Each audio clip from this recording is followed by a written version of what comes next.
Vacation ടൈമിൽ ചെയ്യാൻ പറ്റുന്ന അടുത്ത കുറച്ച് ആക്ടിവിറ്റീസ് നോക്കുകയാണെങ്കിൽ നിങ്ങളുടെ ഹോബീസ് നിങ്ങൾ ഫ്രീ ആയിട്ടിരിക്കുന്ന സമയത്ത് എന്ത് ചെയ്യാനാണ് ആഗ്രഹിക്കുക.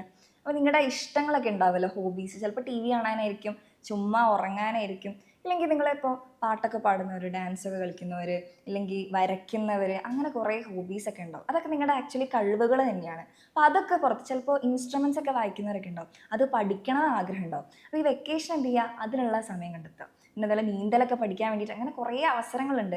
കരാട്ടയോ അങ്ങനെ എന്തെങ്കിലുമൊക്കെ നിങ്ങൾക്ക് പഠിക്കാൻ ഇഷ്ടമുണ്ടെങ്കിൽ അതൊക്കെ എന്ത് ചെയ്യുക, ഒന്ന് നോക്കുക.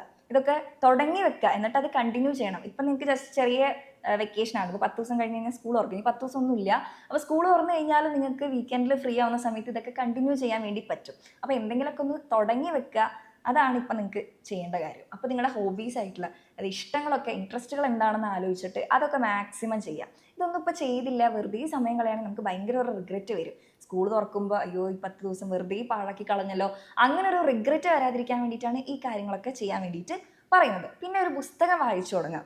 അത് നിങ്ങൾ വായിക്കും തോറും നിങ്ങളുടെ ഭാവനയൊക്കെ ഡെവലപ്പ് ചെയ്യാൻ വേണ്ടിയിട്ട് അത് ഹെൽപ്പ് ചെയ്യും. അത് കൂടുതൽ നിങ്ങൾക്ക് ഇപ്പോൾ മലയാളം തന്നെ വേണമെന്നില്ല, മലയാളം ആയാലും ഇംഗ്ലീഷ് ആയാലും അങ്ങനെ ഇഷ്ടമുള്ള ഒരു ലാംഗ്വേജിൽ ഒരു ബുക്ക് എടുക്കുക, വായിക്കുക. അത് വായിക്കുമ്പോൾ നിങ്ങൾക്ക് ഇപ്പോൾ എക്സാമിനാണെങ്കിൽ പോലും നിങ്ങൾക്ക് ചില പോയിന്റ്സ് ഒക്കെ എഴുതാൻ വേണ്ടിയിട്ട് നിങ്ങൾ കുറേ ആലോചിച്ച് സമയം കളയുന്നുണ്ട്. ഈ വായന നിങ്ങൾ ഒന്നുകൂടി നിങ്ങൾക്ക് ആ ആൻസറൊക്കെ പെട്ടെന്ന് കിട്ടാൻ വേണ്ടിയിട്ട് നിങ്ങളുടെ ഭാവനേനെയാണ് അത് ഡെവലപ്പ് ചെയ്യുക. അപ്പോൾ നിങ്ങൾക്കത് എന്തുകൊണ്ടും ബെറ്ററാണ്. അപ്പോൾ ഒരു ബുക്കൊക്കെ വായിച്ചു തുടങ്ങാം.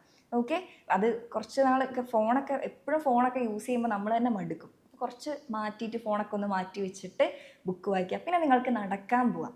ഓക്കെ, നമ്മൾ പ്രകൃതിയിലേക്ക് ഇറങ്ങാനൊക്കെ പറയില്ലേ, അതായത് ചെടികളൊക്കെ ആയിട്ട് ഒന്ന് സംസാരിക്കാനൊക്കെ പറയുന്ന പോലെ ചെടികളെ വെള്ളമൊഴിക്കുക, അവരെയൊക്കെ ഒന്ന് നോക്കുക, പരിപാലിക്കുക, അല്ലെങ്കിൽ പുറത്ത് ചുറ്റും നടക്കുന്ന എന്തൊക്കെയാണ് എല്ലാം ഒന്ന് നിരീക്ഷിക്കുക, ഒക്കെ ഒന്ന് നോക്കുക. അതേപോലെ നടക്കാനൊക്കെ പോവുക. ഇപ്പോൾ വീട്ടിലുള്ള ആരുടെയും കൂടിയാണ് നടക്കാൻ പോവുക, സൈക്ലിംഗ് ചെയ്യുക, അങ്ങനത്തെ കാര്യങ്ങളൊക്കെ ചെയ്യുമ്പോൾ കുറച്ചും കൂടി മൈൻഡൊക്കെ ഒന്ന് റിലാക്സ്ഡ് ആവും. ഓക്കെ, അപ്പോൾ ഈ കാര്യങ്ങളൊക്കെ ഒന്ന് ചെയ്ത് നോക്കുക. ഇഷ്ടപ്പെട്ടാൽ കമൻറ്റ് ചെയ്യും.